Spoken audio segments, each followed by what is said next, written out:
From 1850 to 1875, over 1,000 Comanche raids tore through Texas and Arkansas, claiming countless lives.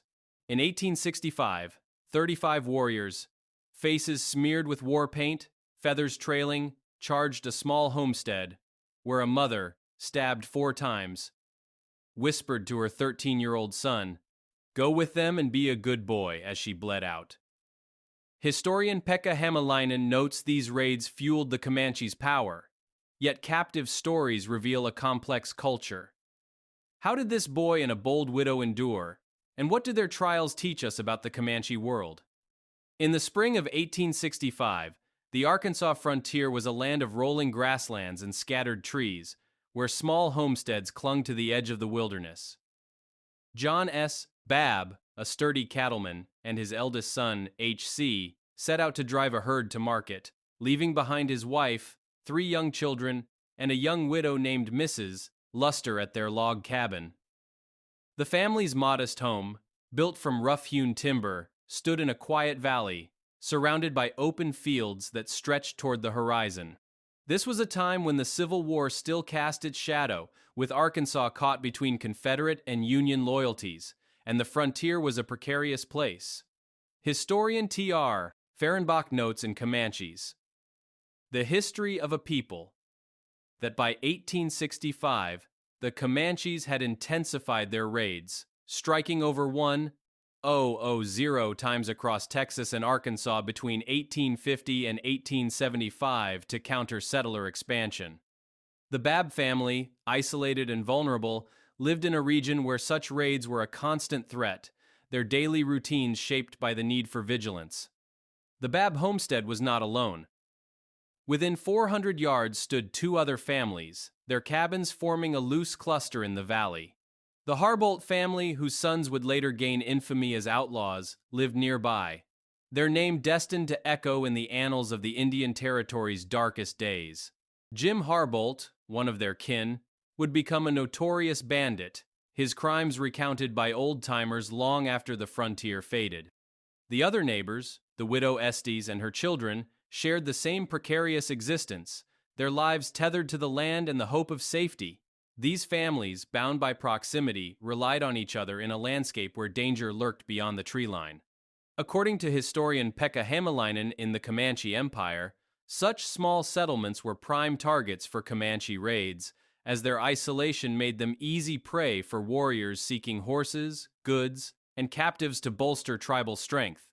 Among the Babb household was Mrs. Luster, a 22-year-old widow whose husband had fallen in the Civil War. Her dark brown hair framed a face marked by both grief and resilience, her presence a quiet pillar of strength. She moved with purpose, her hands often busy with chores, yet her eyes carried the weight of loss. In a time when over 600,000 men died in the war, as estimated by historian Drew Gilpin Faust in this Republic of Suffering, widows like Mrs. Luster were common, yet her vitality and courage set her apart. She was more than a guest in the Babb home. She was a surrogate sister, her spirited nature, a comfort to the children and a support to their mother. Her role, though understated, would soon prove pivotal in the tragedy about to unfold, as her actions would shape the fate of those around her. On a September afternoon in 1865, the air was warm and still, the kind of day that lulled the frontier into a false sense of peace. John Babb Jr., a lanky 13-year-old with a boy's curiosity, played outside with his 9-year-old sister, their laughter mingling with the rustle of grass. The siblings, unaware of the danger approaching, chased each other across the yard, their small figures dwarfed by the vast landscape. The Comanches, masters of stealth, were already closing in. Hämäläinen observes that Comanche warriors often struck in the late afternoon, using the low sun to mask their approach, a tactic that made their raids devastatingly effective. The Babb children, caught in their innocent play, had no inkling that 35 warriors were about to shatter their world, their lives hanging in the balance of a moment. The Comanche warriors appeared as if from nowhere, their horses pounding the earth, kicking up clouds of dust.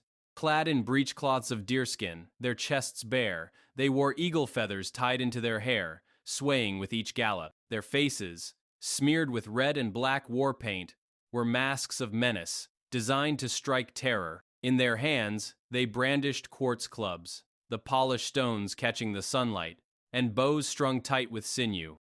Their war whoops, shrill and otherworldly, pierced the air, a sound that historian Ernest Wallace describes in the Comanches. Lords of the South Plains as a psychological weapon, meant to paralyze their foes with fear. The warriors, numbering 35, moved with precision, their attack a well-practiced dance of violence, honed through generations of warfare on the plains. John Jr. and his sister froze, their laughter replaced by terror as the warriors' shadows loomed closer. Their hearts raced, and they bolted for the safety of the cabin, their small feet pounding the dirt. Dust swirled around the charging horses, and the war whoops grew louder, a cacophony that drowned out all else. The siblings burst through the door, their breaths ragged, their eyes wide with panic. Fehrenbach notes that Comanche raids often targeted children, who could be adopted or ransomed, making John Jr. and his sister prime targets. The cabin, with its thin walls and unbarred door, offered little protection against the storm of violence descending upon them, and the family's fate now rested on desperate acts of courage. Inside the cabin, the mother acted swiftly, her hands trembling as she slammed the door shut, its wooden frame offering only a frail barrier. The door lacked a proper latch, a common vulnerability in frontier homes, as noted by historian Walter Prescott Webb in the Great Plains, where settlers often prioritized land over fortifications. Mrs. Luster, her skirts catching on the rough ladder, scrambled to the loft, hoping to hide among the shadows of the rafters. Her quick thinking was a bid for survival, but the cramped space offered little concealment. The mother, her face etched with resolve, stood between her children and the door, her body a shield against the unknown. The air inside was thick with fear, the family's unity, their only defense as the Comanches' footsteps grew closer, their shouts echoing through the walls. John Jr., driven by a boy's instinct to protect, lunged for the old muskets hanging on the wall, their barrels rusted from disuse. His small hands grasped one, but a towering warrior burst through the door, his eyes fierce beneath streaks of paint. The warrior snatched the gun, striking John Jr. His head with a quartz club, the blow sending a sharp pain through his skull. Blood trickled down his temple, warm and sticky, as he staggered back. Webb writes that Comanche warriors were adept at disarming settlers, their speed and ferocity overwhelming even armed opponents. The boy's attempt, brave but futile, underscored the family's vulnerability as the cabin became a stage for the unfolding tragedy, each moment pushing them closer to ruin. The mother, her face pale but defiant, stepped forward, extending a hand to the warriors in a desperate plea for mercy. Her gesture, born of a mother's love, sought to soften the intruder's resolve, but the Comanches, hardened by years of conflict, brushed her aside.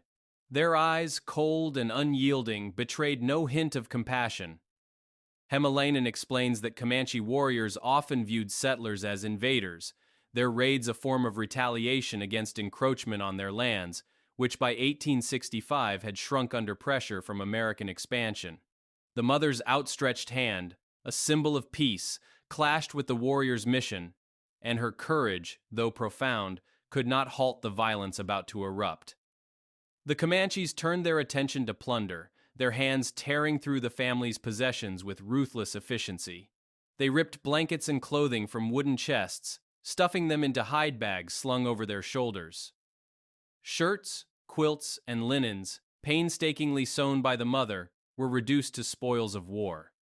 Fehrenbach notes that Comanche raids were not merely destructive but strategic, aimed at acquiring resources to sustain their nomadic life, with goods like clothing traded or used in their camps. The cabin, once a haven, was stripped bare, its contents scattered or claimed, as the warriors moved with the precision of a people who had mastered the art of the raid.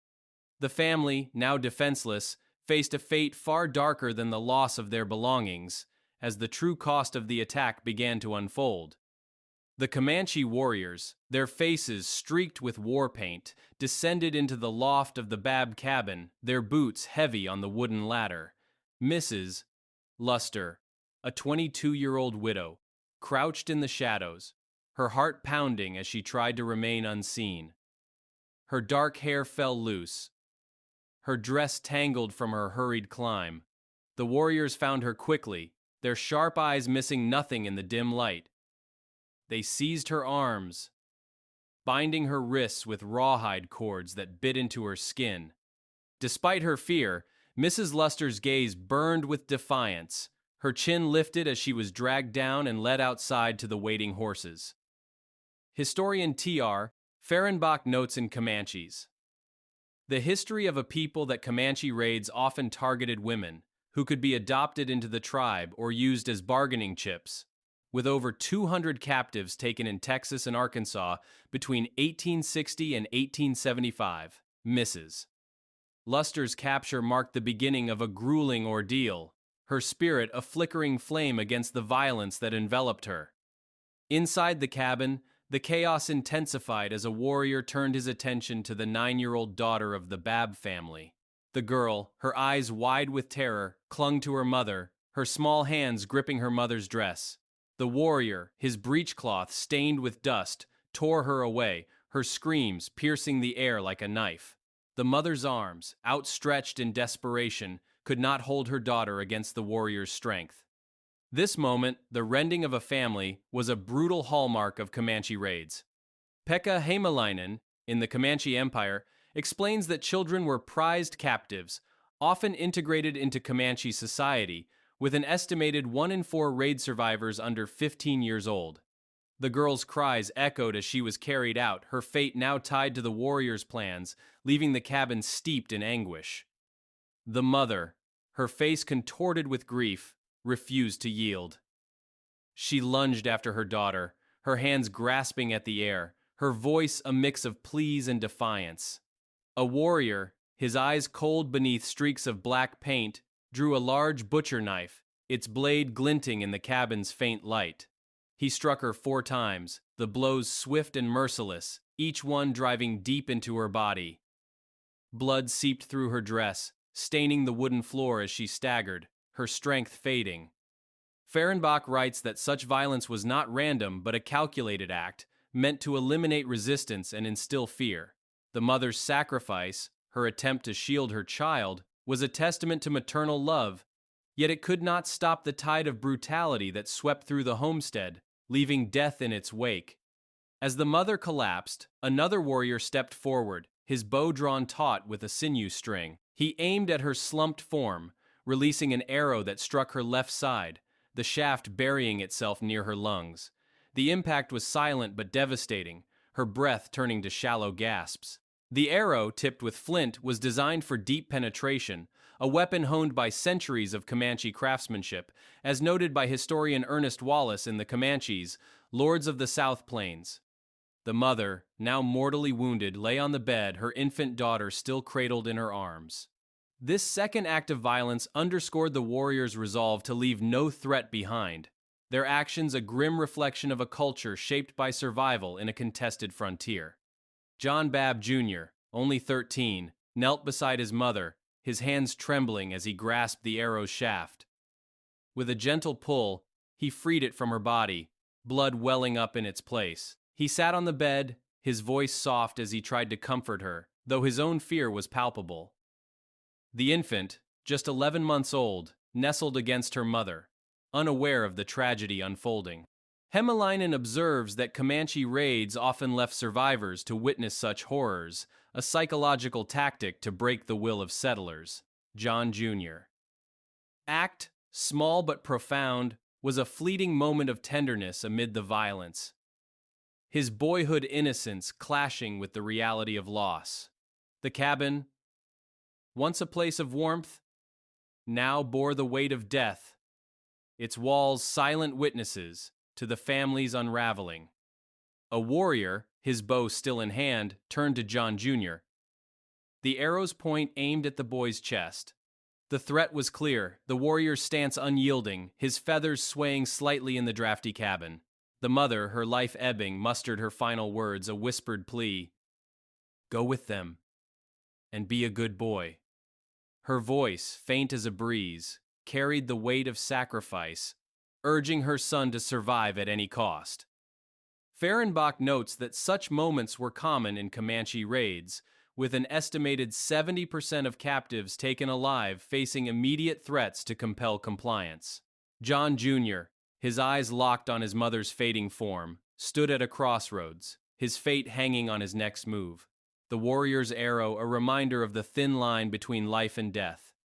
The warrior lowered his bow, but another seized John Jr. by the arm, yanking him from the bed. As the boy resisted, a second warrior struck him with a quartz club, the blow landing on his already bloodied head. His vision blurred, pain radiating through his skull, but he was dragged toward the door, his mother's body left behind. Wallace writes that physical intimidation was a standard Comanche tactic used to subdue captives, with over half of documented survivors reporting such beatings. John Jr. His ordeal, marked by blood and fear, was only beginning, his forced departure from the cabin severing him from the life he knew, the weight of his mother's final words lingering as he was pulled into the unknown. Outside, the scene was one of controlled chaos. John Jr. saw his sister and Mrs. Luster, their wrists bound, seated on horses behind warriors. His sister's face was streaked with tears, her small frame dwarfed by the warrior's bulk. Mrs. Luster, though restrained, held her head high, her eyes scanning for any chance of escape. The warriors, their horses restless, prepared to move, their plunder tied to pack animals. Hämäläinen estimates that Comanche raids in the 1860s typically involved 20 to 50 warriors, each group capable of carrying off dozens of captives and hundreds of horses.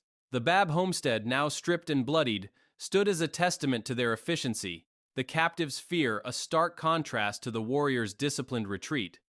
John Jr. was hoisted onto a horse, his wrists gripped tightly by a warrior whose painted face loomed close. The boy's body ached from the beatings, but he had no choice but to hold on as the horse shifted beneath him.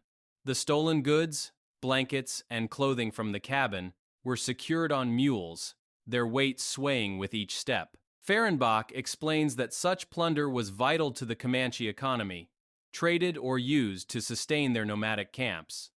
The warriors, now a mounted column, moved with purpose, their eyes scanning the horizon for signs of pursuit. John Jr., his sister, and Mrs. Luster, bound and helpless, were swept into a journey that would test their endurance, their lives now entwined with the Comanches' relentless pace. The war party rode swiftly, their horses' hooves thundering through the valley.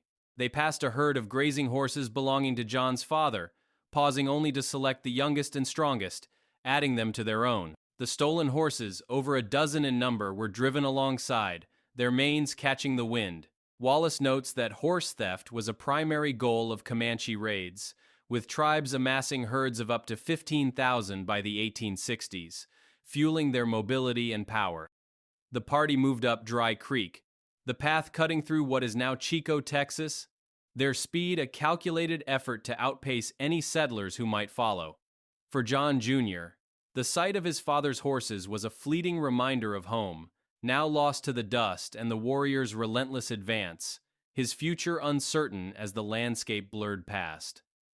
The Comanche war party pressed forward through the night, their horses' hooves pounding the earth in a relentless rhythm. The warriors allowed only brief pauses, a few minutes at a time, to rest their mounts, which snorted and trembled from exhaustion. Fear of pursuit by armed settlers drove their pace, as the Comanches knew the frontier's militias could assemble quickly. The captives, John Babb Jr., his 9-year-old sister, and Mrs. Luster, were given no food or rest, their bodies aching from the jarring ride. Their wrists, bound with rawhide, chafed under the strain, and their faces grew pale with hunger. Historian T.R. Fehrenbach writes in Comanches, "The history of a people that Comanche raids often covered 50 miles in a single night, a testament to their mastery of mobility. with over 1,000 such raids recorded in Texas and Arkansas from 1850 to 1875. For the captives, the night was a blur of fear and fatigue, their survival hinging on enduring the warriors' grueling march. By dawn, the war party emerged from the dense cross timbers into the open plains, where the horizon stretched unbroken under a pale sky. The forest shadows gave way to golden grasslands, swaying in the morning breeze. The captives' faces, now gaunt and hollow, bore the marks of their ordeal. Their eyes sunken from lack of sleep, John Jr., only 13, clung to the horse, his small frame jostled by each step, while his sister's head drooped, her strength fading. Mrs. Luster, though weary, kept her gaze sharp, scanning for any chance to escape. Pekka Hämäläinen notes in the Comanche Empire that the transition to open terrain was strategic, as the plains favored the Comanches' horsemanship, allowing them to outmaneuver pursuers. The captives, exposed and vulnerable, felt the weight of their isolation, the vast landscape a silent witness to their plight. The swollen Little Wichita River loomed ahead, its banks brimming from recent floods, the water churning with mud and debris. The Comanches, undeterred, found a pile of driftwood, a tangled mass of logs and branches, and used it as a makeshift bridge. The captives dismounted, their legs unsteady, and crossed on foot, the wood creaking under their weight. The horses, driven into the icy current, swam across, their heads bobbing above the surface. John Jr. shivered as water splashed his clothes, his sister trembling beside him, while Mrs. Luster gripped their hands, her resolve unwavering. Ernest Wallace, in the Comanches, Lords of the South Plains, explains that such river crossings were common in Comanche raids, with warriors adept at navigating natural barriers, a skill honed over centuries. The captives, soaked and freezing, pressed on, their bodies pushed to the brink by the relentless journey. At Holiday Creek, 18 miles southwest of what is now Wichita Falls, the war party halted briefly. The captives, weak from over 24 hours without food, were given scraps of meat from a steer freshly killed by wolves. The carcass, its hindquarters torn away, lay in the grass, its blood staining the earth. John Jr. and his sister ate hungrily. The tough, cold meat, a grim relief, while Mrs. Luster chewed slowly, her eyes never leaving the warriors. Fehrenbach observes that Comanches often relied on scavenged food during raids, as hunting could slow their escape, with captives typically fed only enough to keep them alive. This meager meal, the first since their capture, offered a fleeting respite. But the captives' hunger and exhaustion lingered, their bodies strained by the ordeal that showed no sign of easing. The journey resumed, the war party crossing the Big Wichita River near the mouth of Beaver Creek, where the water ran clear but swift. The landscape grew wilder, the plains giving way to rugged hills and distant bluffs. By sunset, they reached the Red River, its broad expanse shimmering near the Pease River's mouth. The sky burned orange, casting long shadows over the group as they made camp. The captives, their clothes stiff with dried mud, sat huddled together, their faces etched with weariness. Hämäläinen writes that the Red River marked a psychological boundary for Comanche raiders, as its crossing often meant safety from settler pursuit. For John Jr., his sister, and Mrs. Luster, the river was a threshold into a deeper unknown, their ties to home fading with each mile. At the Red River, the Comanches paused for 3 days, their camp a cluster of hide shelters along the sandy banks. The warriors tended to one of their own, a man whose right knee had been shattered by a settler's bullet in a skirmish before the Babb raid. He lay grimacing, his leg bound with strips of cloth, as his comrades applied poultices of herbs and ash. The captives, though guarded closely, were allowed to rest, their bodies aching from the journey. John Jr. watched the warriors' careful attention to their wounded, a glimpse of their communal bonds. Wallace notes that Comanche warriors, despite their ferocity, maintained strict loyalty to their kin, with injured men often carried hundreds of miles to safety. This pause, a rare moment of stillness, offered the captives a chance to regain strength. But their fear remained, the warriors' vigilance a constant reminder of their captivity. Pekka Hämäläinen in the Comanche Empire argues that raids like the one on the Babb Homestead were not mere acts of violence but calculated strategies to acquire resources and assert dominance. The Comanches, facing pressure from American expansion, targeted isolated settlements to capture horses, goods, and people, strengthening their nomadic empire. Between 1850 and 1875, over 1,000 raids struck the frontier, each one a blow against encroaching settlers. The Babb family's tragedy was one of many, their loss a microcosm of a broader conflict. Hämäläinen emphasizes that these raids, while brutal, were rooted in a desperate bid to preserve a way of life, a perspective that adds depth to the warriors' actions, revealing a people fighting for survival in a rapidly changing world. The raid on the Babb Homestead was not an isolated event, but part of a violent week for the Comanche War Party. Days earlier, they had struck Carroll's Creek, south of Jacksboro, Texas, killing 4 settlers, including 2 white men and 2 black men. In subsequent clashes with the Owens, Higgins, and Armstrong families, the warriors faced fierce resistance, losing 4 of their own. The Comanches, adhering to their belief that leaving a fallen warrior's body was a spiritual failure, carried 3 of the dead away, leaving only 1 behind to be scalped by their foes. Fehrenbach explains that such losses, though heavy, were accepted as the cost of raiding, with over 200 warriors killed in Texas raids between 1860 and 1870. These skirmishes, marked by blood and retribution, set the stage for the attack on the Babb family, the warriors' resolve hardened by their recent battles. At Thorn Place, just 3 miles from the Babb homestead, the Comanches had faced another setback.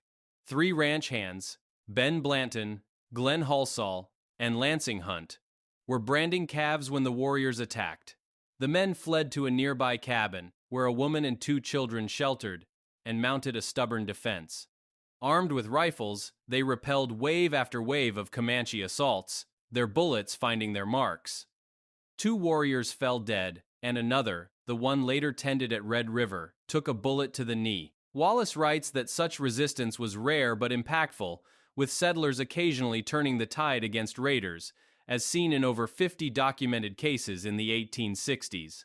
The Comanches, frustrated, withdrew with stolen horses, their losses a grim prelude to the violence that would soon engulf the Babb family.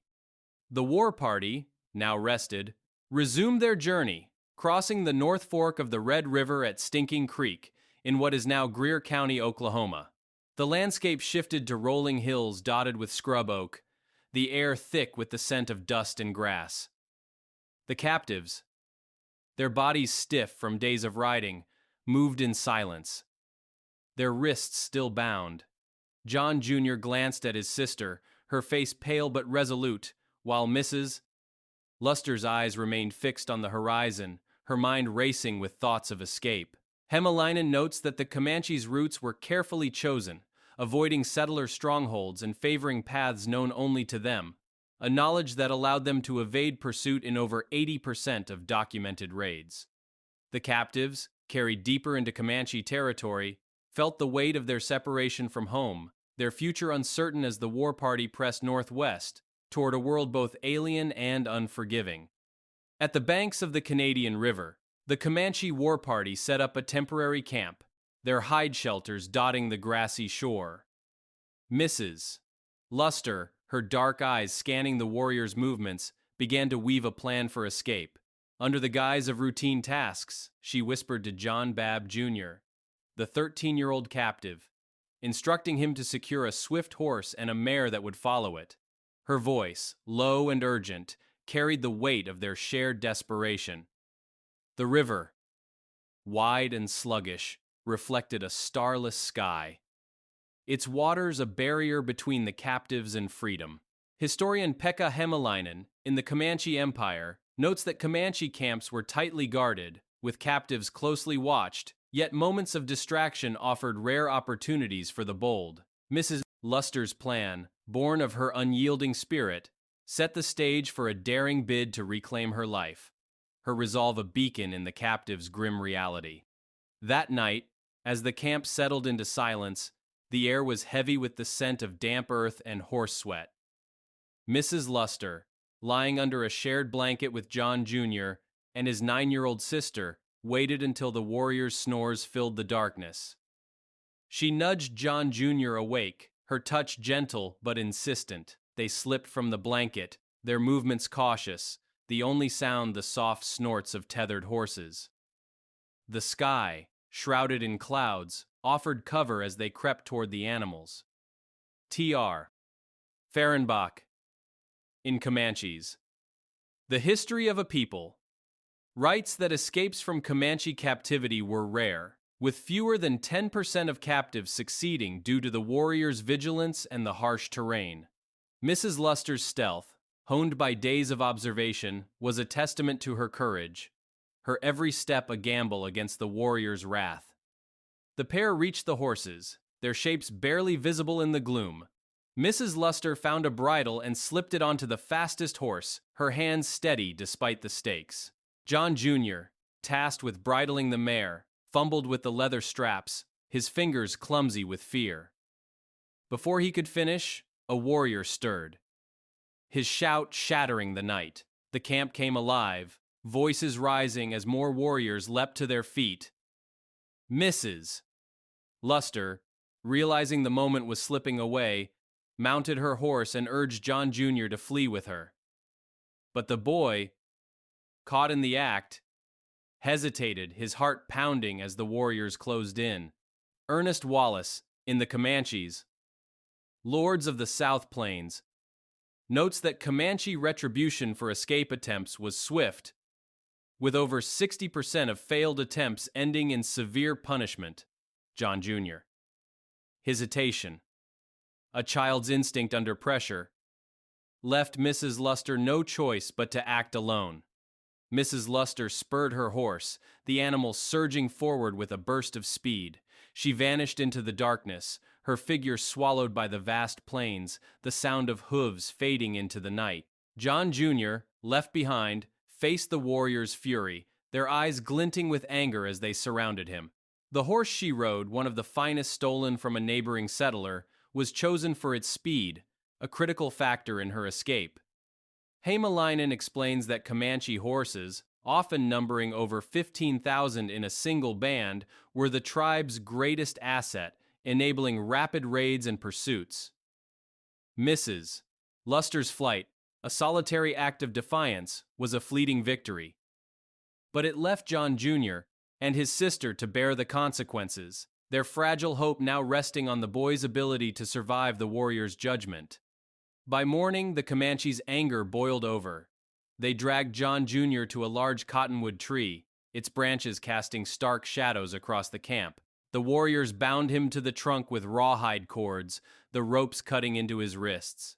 A line of men formed, their bows drawn and old cap-and-ball pistols raised, the barrels glinting in the sunlight.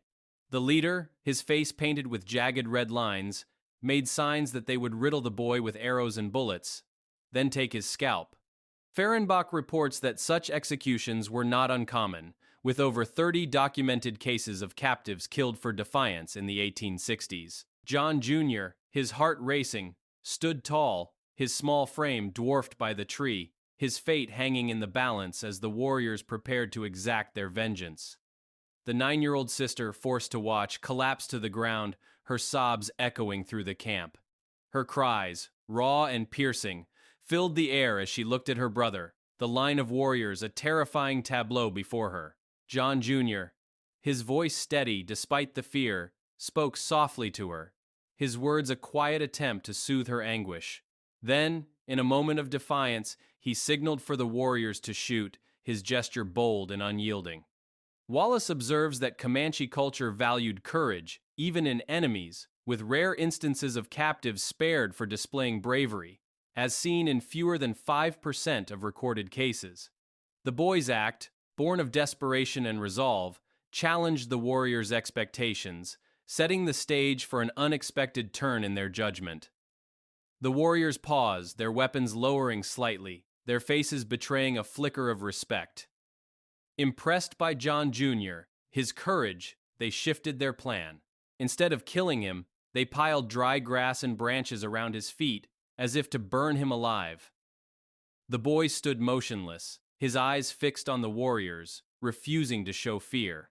Then, with a sudden change, they cut him free, declaring him a potential warrior, a status reserved for those who prove their mettle. Hämäläinen notes that such adoptions were strategic, with Comanches integrating over 100 captives into their ranks in the 1860s to bolster their numbers. John Jr.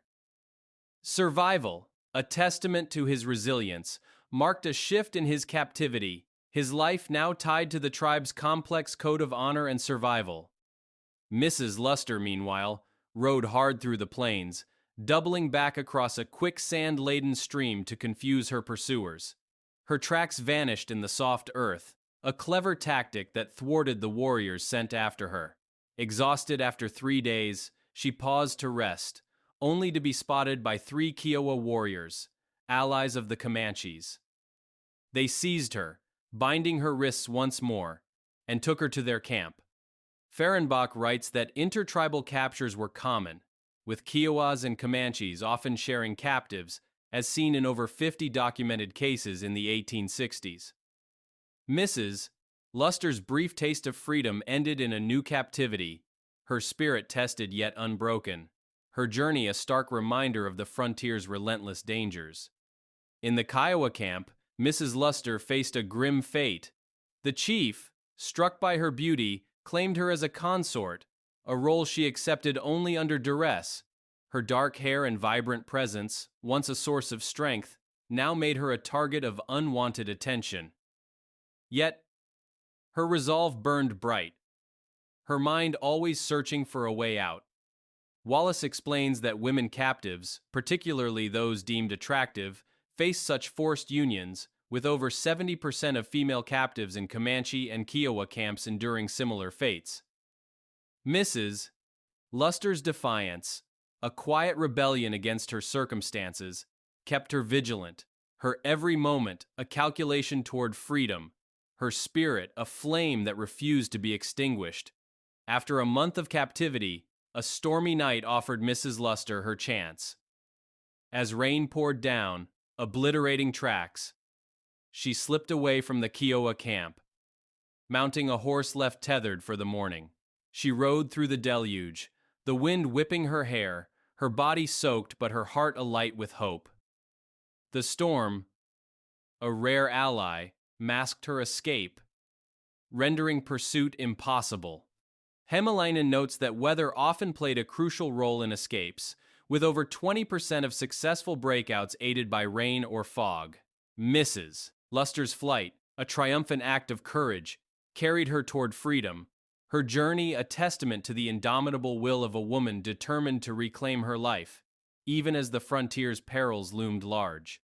Mrs. Luster, her heart pounding, spurred her stolen horse across the rain-soaked plains, mistaking a group of U.S. soldiers for pursuing Kiowa warriors. For 20 miles, she rode at a desperate gallop, her dark hair plastered to her face, the horse's flanks heaving under her. The soldiers, thinking her an Indian, gave chase, their rifles ready until they closed the distance and saw her pale, exhausted face. When identities were cleared, relief washed over her, her breath catching as she realized safety was near. The soldiers, moved by her tale of captivity, escorted her to Council Grove, Kansas, a frontier outpost bustling with traders and settlers. Historian T.R. Fehrenbach notes in Comanches, the history of a people that such encounters were rare but pivotal, with over 50 escaped captives reaching military posts between 1860 and 1875. Mrs. Luster's escape, a triumph of endurance, marked her return to civilization, her spirit unbroken despite the horrors she had faced. John Babb Jr., now separated from his sister, trudged alongside 8 Comanche warriors toward their main camp on the Arkansas River. The journey, spanning 10 days, was grueling. With the group forced to walk as their horses, worn from weeks of raiding, stumbled under their own weight. John Jr., his wrists no longer bound but his body aching, kept pace, his eyes fixed on the horizon, The plains stretched endlessly, broken only by clumps of sagebrush and distant hills. Pekka Hämäläinen, in the Comanche Empire, explains that Comanche camps were often hundreds of miles from raid sites, a deliberate choice to evade pursuit, with over 80% of raids ending in successful retreats. For John Jr., the march was a descent into a new world, his boyhood left behind as he entered the heart of Comanche life, his future uncertain. In the Comanche Village, teepees lined the Arkansas River for 2 miles, their buffalo hide walls taut against wooden frames. Women toiled under the sun, hauling firewood, fetching water, and erecting shelters, their hands calloused from labor. John Jr., initially pressed into these tasks, carried heavy loads, his small frame straining under the weight. The women, their faces weathered, spoke in sharp tones, enforcing their authority. But the young warriors, lounging in the shade, taught him to refuse such work, explaining that men were spared these burdens. Ernest Wallace, in the Comanches, Lords of the South Plains, notes that Comanche society strictly divided labor, with women performing over 90% of manual tasks, a system that reinforced tribal hierarchy. John Jr. shift from laborer to observer marked his gradual integration, his identity reshaping in the village's rhythms. Adopted by Pernani, a fierce warrior with a scarred chest and piercing gaze, John Jr. found a new role. Pernani, brother to Chief Horseback, trained him in the arts of the plains, hunting buffalo with a sinew-backed bow, chasing antelope across grasslands, and taming wild horses. John Jr., his hands growing steady, learned to draw a bow, his arrows finding their mark. He galloped alongside other boys, breaking broncos, their manes flying as they bucked. Fehrenbach writes that Comanche boys, including adopted captives, were rigorously trained, with over 100 captives integrated into warrior ranks in the 1860s. John Jr. His life, once defined by a settler's cabin, now revolved around the hunt. His skills honed under Pernani's watchful eye, a testament to the tribe's ability to absorb outsiders. One day, Pernani led John Jr. to the sandhills, his body painted with red ochre, a buffalo hide shield in hand. He handed the boy an old cap-and-ball pistol, its barrel worn but functional, and charged on horseback, lance raised. John Jr., standing firm, fired 6 shots, each bullet striking the shield's thick hide, the impacts muffled but precise. Pernani, grinning, praised his aim, declaring him a promising warrior. Wallace explains that such tests were common, with Comanche shields, made from bull hide, able to deflect bullets, as seen in over 70% of documented skirmishes. John Jr. Success, a mark of his adaptation, earned him respect, his place in the tribe solidified by his skill, a bridge between his past and his new reality. On a raid, John Jr. joined 15 warriors, led by Pernani, as they rode southeast toward the Washita River. They ambushed 7 caddo hunters, their horses laden with buffalo meat. The caddos, caught off guard, fled, but the Comanches pursued, their arrows flying. John Jr., under Pernani's command, fired the pistol, killing 1 hunter, who fell from his horse, blood pooling beneath him. 6 of the 7 were scalped, the lone woman spared, per tribal custom. Hämäläinen reports that intertribal conflicts, like those between Comanches and caddos, claimed over 200 lives annually in the 1860s, a cycle of vengeance that fueled raids. John Jr. His role, though forced, marked his deeper entanglement in Comanche life, his actions a stark departure from the boy he once was. Back at the village, the Comanches celebrated with a war dance, erecting a massive arbor of poles and brush, 80 feet square. Warriors, their faces painted, danced around scalps hoisted on poles, their movements synchronized to the beat of a rawhide drum. Their chants, a haunting blend of coyote barks and panther wails, filled the night, a sound that sent shivers through the camp. John Jr. watched, his presence a curiosity among the villagers, who called him Tebow, meaning white person. Wallace describes these dances as both celebration and supplication, with over 90% of raids followed by such rituals to honor victories and pray for strength. The spectacle, both awe-inspiring and terrifying, revealed the Comanches' spiritual depth, their culture, a complex tapestry of war and faith. The Comanches' belief in scalping was rooted in their faith in our sure enough Father, a supreme being who granted passage to heaven unless a warrior's scalp was taken. By scalping enemies, they ensured their foes' souls were lost, a practice applied to all but black individuals, whom they believed lacked souls. Fehrenbach notes that this belief drove the Comanches to scalp over 500 enemies in the 1860s, a ritual tied to their spiritual worldview. John Jr., witnessing these customs, saw a people whose ferocity was matched by their conviction, their actions shaped by a cosmology that clashed with the settlers' own. This belief, both alien and profound, underscored the cultural chasm that defined the frontier's conflicts. John Babb Sr., unaware of his son's transformation, searched tirelessly for him, spending months at Fort Arbuckle, a U.S. military post. With the help of interpreter Harris P. Jones, he pressed Comanche leaders for news, refusing to believe their claims that John Jr. was dead. A letter from an Indian trader in Kansas, who had spoken to the boy and received his father's address, confirmed his survival, fueling Babb's hope. Hämäläinen writes that such efforts were common, with over 100 families seeking lost kin through military channels in the 1860s, though fewer than 30% succeeded.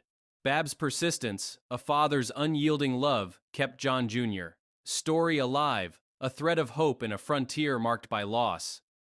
The saga of John Jr. and Mrs. Luster, as T.R. Fehrenbach reflects, captures the dual nature of the Comanches, a people of unmatched martial prowess, yet bound by a culture of survival that clashed tragically with settlers. Their raids, numbering over 1,000 from 1850 to 1875, were acts of resistance against a tide of encroachment that threatened their way of life. John Jr.'s journey from captive to near warrior, and Mrs.